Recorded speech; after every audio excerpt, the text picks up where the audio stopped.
Hello, hello, me voici en direct comme normalement tous les mardis, si ce n'est que j'ai fait un petit break dernièrement parce que malheureusement j'avais une fameuse extinction de voix et donc voilà, j'ai pris un petit break et donc mais me revoilà maintenant. Donc le mardi 13 h donc pour mes lives. Et aujourd'hui, je voulais vous parler eh bien, de couple. Et surtout, je vais vous parler d'une théorie que j'ai découverte, que je trouvais vachement intéressante, que j'avais envie de vous partager, parce que je vois que c'est quelque chose que je vois beaucoup, notamment avec les couples que je reçois. Donc c'est la théorie, ce qu'on appelle la théorie du contrat de mariage de Sager. Et donc Sager qui est un thérapeute systémicien dans les années 70. Et en fait, qui nous dit mais que quand on s'engage dans un couple, eh bien en fait, il y a certaines dynamiques souvent invisibles qui vont se mettre en place et qui vont quelque part façonner, régir un petit peu notre relation. Et en fait, dans un couple, lorsqu'on voilà, on se met en couple et que ça devient voilà, une relation sérieuse, eh bien, il y a un petit peu ce qu'on va officialiser, il y a ce qu'on va supposer et puis ce qu'on va vraiment construire au quotidien. Et en fait, ce que Sager a développé, c'est qu'en fait, les relations de couple sont régies par en fait trois contrats, ce qu'on appelle les trois contrats du couple. Alors, il y a le premier contrat qui est en fait généralement celui-là très explicite, hein, c'est ce qu'on va officialiser, c'est vraiment l'engagement formel du couple. C'est-à-dire, est-ce qu'on va se marier, est-ce qu'on va, on va se mettre en cohabitation légale, est-ce que ça va être du concubinage. Donc en fait, c'est vraiment, ça va définir en fait quelque part le cadre légal dans lequel on va inscrire notre couple, comment on va vivre ensemble. Hein, est-ce qu'on va faire un mariage civil ou religieux? Est-ce qu'on va signer, comme je le disais, une cohabitation légale? Est-ce qu'on va acheter un bien commun qui, quelque part, va signer le fait qu'on se met officiellement en couple? Et puis, le deuxième contrat, c'est ce qu'on appelle le contrat implicite, c'est-à-dire que c'est ce qu'on croit sans toujours le dire. Et en fait, dans ce contrat implicite viennent en fait toutes nos attentes, nos croyances, nos héritages familiaux, culturels. C'est sûr qu'on est très fort façonné aussi par la famille de laquelle on vient, les modèles familiaux auxquels on a été, je veux dire, confronté quand on était plus jeune, comment ça se passait dans ma famille, avec mes parents, ou comment ça se passe dans mon milieu, dans ma société. C'est sûr que ça ne se passe pas de la même manière peut-être en Belgique que, je sais pas moi, en Espagne ou qu'en Afrique. Donc on est évidemment profondément impacté par tout ça. Et j'ai envie de dire, tous ces héritages, qu'ils soient culturels, familiaux, nos croyances, nos attentes, nos représentations, ce qu'on a pu lire, ce qu'on a pu voir, ce qu'on a pu vivre peut-être auparavant dans d'autres relations, évidemment, ça va influencer notre vision du couple et les rôles, en fait, ce qu'on attend un peu de chacun. Par exemple, hein, et c'est des choses qu'on ne va pas spécialement dire, mais c'est à lui ou à elle de gérer les finances. Par exemple, dans ma famille, ce sont les hommes qui s'occupent des finances, pour prendre des choses très caricaturées, mais souvent ce sont des attentes comme ça inconscientes. Ou bien, par exemple, que l'amour, c'est de ne jamais se disputer. Si on s'aime, on ne se dispute pas. Ça peut être peut-être une croyance que j'ai développée dans des lectures que j'ai pu avoir ou ce que j'ai pu voir avec mes parents. Ou bien ça pourrait être, c'est normal que je mette ma carrière entre parenthèses pour m'occuper des enfants. Ou ça pourrait être, c'est normal que ma femme mette sa carrière entre parenthèses pour s'occuper des enfants. Donc vous voyez, ce sont des choses qui sont implicites, qu'on pense, qui sont issues un petit peu, je dis, de notre système de valeurs, de nos croyances, de nos représentations. Évidemment, vous pensez bien que là, il peut y avoir parfois des malentendus, des frustrations, des conflits latents, parce qu'en fait, on pense que l'autre pense que, mais en fait, on ne pense pas du tout la même chose, et on voit que ça frite. Et puis, il y a ce qu'on appelle le troisième contrat, c'est celui, en fait, on appelle ça le contrat relationnel, c'est celui qu'on va construire jour après jour ensemble. Évidemment, vous avez compris, c'est le plus vivant quelque part, puisqu'il va se construire dans le quotidien à travers des ajustements, des compromis, des renégociations qui sont parfois conscientes ou inconscientes et qui va refléter la réalité du couple aujourd'hui. Par exemple, on peut décider aujourd'hui de partager la charge mentale même si au départ ce n'était pas prévu. Ou bien l'un va soutenir l'autre financièrement dans une phase de reconversion, alors que c'était peut-être pas ça qui était au départ, qui était prévu dans notre couple. Ou on peut décider ensemble de nouvelles règles de fonctionnement, après par exemple une crise. Parce qu'en fait, qu'est-ce qui se passe? C'est qu'en général, on voit bien qu'il y a des crises quand en fait il y a quelque chose qui n'est pas aligné entre les trois contrats.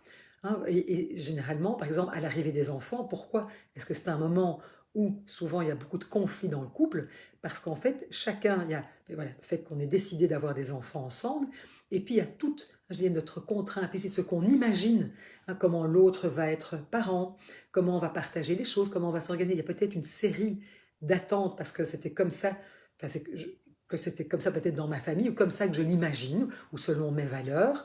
Et en fait, on n'en a pas vraiment discuté, parce qu'en fait, en général, on ne discute pas de ça. Et donc, l'autre pense peut-être autre chose. C'est là qu'il y a des frictions. Et en fait, ben, c'est à ce moment-là qu'évidemment, il y a je veux dire, le contrat relationnel qui est à renégocier. Et donc, c'est tout à fait normal, celui-là, il se renégocie. Alors, parfois de manière très consciente, c'est-à-dire on dit là, il y a quelque chose qui ne va pas, il faut qu'on en parle, il faut qu'on mette d'autres règles de fonctionnement en place, parce que là, on voit bien que ça frite. Hein, et que c'est du coup, moi, le travail que je vais faire, par exemple, en consultation, mais c'est justement de pouvoir remettre, j'ai envie de dire, à la conscience, peut-être, ces contrats implicites. C'est-à-dire, oui, mais moi, hein, je prends un exemple. Moi, par exemple, dans ma famille, moi, j'ai toujours une maman qui travaillait. Donc, pour moi, c'était évident qu'en tant que femme, c'était important pour moi de travailler. Alors que, par exemple, mon mari, je me souviens quand on s'est mariés, lui, à l'époque, sa maman ne travaillait pas, n'avait jamais travaillé. Et pour lui, c'était évident que voilà, à un moment, une femme, eh bien, elle s'occupe des enfants. On n'en avait jamais parlé. En plus, quand on s'est rencontrés, ben, on travaillait tous les deux, on avait tous les deux fait des études. Et c'est sûr qu'une fois qu'on a eu les enfants, c'est là que les frictions, les frustrations sont venues, parce que moi, je m'imaginais que bah, le fait qu'on ait des enfants, ça devenait notre responsabilité à tous les deux, et que moi, j'étais plutôt dans une vision égalitaire du couple. Alors que pour mon mari, sans du tout de mauvaise volonté, lui s'était dit, ben, c'est normal, ça sera toujours moi quand même. Il était dans une vision plus traditionnelle, ça sera toujours moi le pourvoyeur, quelque part principal financier, et donc, quelque part, oui, bien sûr que ma femme peut travailler, mais son rôle premier sera quand même de s'assurer que c'est elle qui est en charge de toute la maisonnée, des enfants, etc. Et donc, vous voyez, ça c'était quelque chose qui était implicite. On avait chacun nos représentations qui venaient de nos familles d'origine, de nos croyances, de qui on est. Et évidemment, qu'est-ce qui s'est passé à un moment? Eh bien, c'est que il y a eu des frictions. Et donc, c'est pour ça que très souvent, dans des moments, j'ai envie de transition importants comme l'arrivée des enfants, un déménagement, l'entrée, par exemple, dans l'entrepreneuriat d'un des deux, une maladie, la retraite, ce sont tous des moments où en fait, quelque part, notre contrat, enfin, il va y avoir des changements, et donc la façon dont on fonctionnait, hein, notre contrat relationnel, à un moment a besoin d'être revu, rediscuté. Et donc en général, les conflits ils apparaissent quand à un moment ce n'est plus aligné entre le contrat, je veux dire, explicite, l'implicite et le relationnel. Et c'est par exemple très intéressant, moi je le vois quand j'ai des couples qui viennent en pleine crise, par exemple quand il y a eu infidélité, ça n'a peut-être parfois jamais été dit, que, par exemple qu'on était tous les deux dans l'exclusivité, j'ai envie de dire, amoureuse et sexuelle, mais en fait, quelque part, mais non, mais ça c'était évident qu'on n'allait jamais, qu'on se jurait fidélité. Et donc, quelque part, même si on ne l'a jamais dit, il y avait un contrat implicite, vous voyez, qui était que, en tout cas, on est dans une relation exclusive. Donc, vous voyez, c'est pour ça que c'est important, à un moment, de se dire, mais en fait, de se poser des questions et d'en parler avant des grands changements, de dire, mais au fond, même quand on se met en couple, se dit, mais au fond, est-ce qu'on est aligné? Ah, parce qu'à force de penser que l'autre pense, c'est là qu'on se rend compte que les frictions arrivent. Donc, c'est intéressant, à un moment, de se dire, mais au fond, qu'est-ce que j'attendais? Hein, quand on sent qu'il y a peut-être des choses qui sont un petit peu compliquées dans le couple, qu'est-ce que j'attendais ou qu'est-ce que j'attends encore d'un couple? Ça veut dire quoi pour moi être en couple? Comment on est par exemple solidaire l'un de l'autre? Enfin, voilà, quelles sont mes attentes? Quelles sont les règles de fonctionnement qu'on a peut-être mis en place de manière, je veux dire, consciente, parce qu'on en a vraiment discuté tous les deux, ou au contraire, on n'a pas fait ça, ça s'est mis comme ça. Hein, je pense à un exemple, c'est que, par exemple, on se met en couple, et puis c'est toujours un des deux qui prépare le repas. On n'en a pas vraiment discuté, c'est-à-dire que ça s'est mis comme ça. Ouf, il y en a un voilà, qui est en charge des repas, qui prépare à manger. Et, euh, et puis, parfois, ça peut arriver que ben, l'autre commence à se dire, ben, tiens, moi aussi, je vais préparer à manger. Et puis, de plus en plus souvent, je prépare à manger. Et en fait, quelque part, il y a un nouveau contrat relationnel qui se met en place sans qu'on en ait discuté. C'est-à-dire qu'il y a une adaptation où tout à coup, ben, on se partage la préparation des repas. Parfois, ça peut être quelque chose qui est vraiment discuté. Vous allez dire, écoute, moi, c'est lourd. Je me rends compte qu'aujourd'hui, par exemple, avec mon nouveau boulot, avec l'arrivée des enfants, avoir ça en plus, ça devient beaucoup de charge. Et je pense qu'on doit rediscuter de l'organisation. Donc, vous voyez, c'est intéressant d'un certain moment de pouvoir se dire, tiens, au fond, Est-ce que ce contrat relationnel qu'on a mis en place, voilà, enfin de manière tout à fait inconsciente ou pas, est-ce que ça nous convient toujours et est-ce qu'il n'y a pas lieu de le modifier, de le changer, hein? Je pense notamment à un moment où le couple, quand on arrive, quand un des deux arrête de travailler, quand on est à la retraite ou quand les enfants quittent le nid, ce sont vraiment des moments où on se rend compte que ce contrat a vraiment à être discuté. J'en discutais encore hier en séance avec une femme que j'accompagne. Elle me disait, bon, mais maintenant les enfants ont quitté le nid et c'est vrai que, ou quelque part on avait mis en place un mode de fonctionnement où j'étais beaucoup à la maison parce qu'on était en famille avec les enfants, donc j'étais beaucoup plus casanière, beaucoup plus souvent à la maison, mais je me rends compte que maintenant que tous les enfants ont quitté le nid, ben quelque part moi j'ai envie de sortir, moi j'adore me nourrir intellectuellement, aller au théâtre, aller au cinéma, or mon mari lui est plus casanier, et à un moment ben, lui était plus du tout content, parce qu'il m'a dit enfin tu n'es plus jamais là, si ça continue comme ça on ne tente plus vivre ensemble.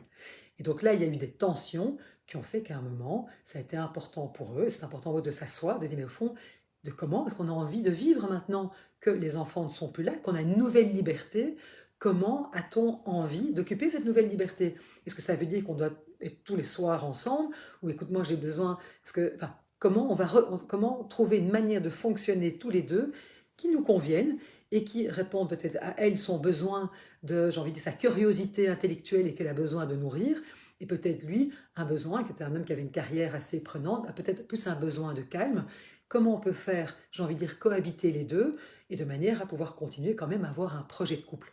Donc vous voyez, c'est intéressant voilà, de prendre conscience de ces différents contrats qui régissent en fait quelque part notre vie de couple, et de se dire, mais tiens, au fond, est-ce qu'aujourd'hui, on aurait peut-être besoin d'en rediscuter, de réajuster les choses. Voilà, je vous laisse un petit peu avec cette réflexion-là.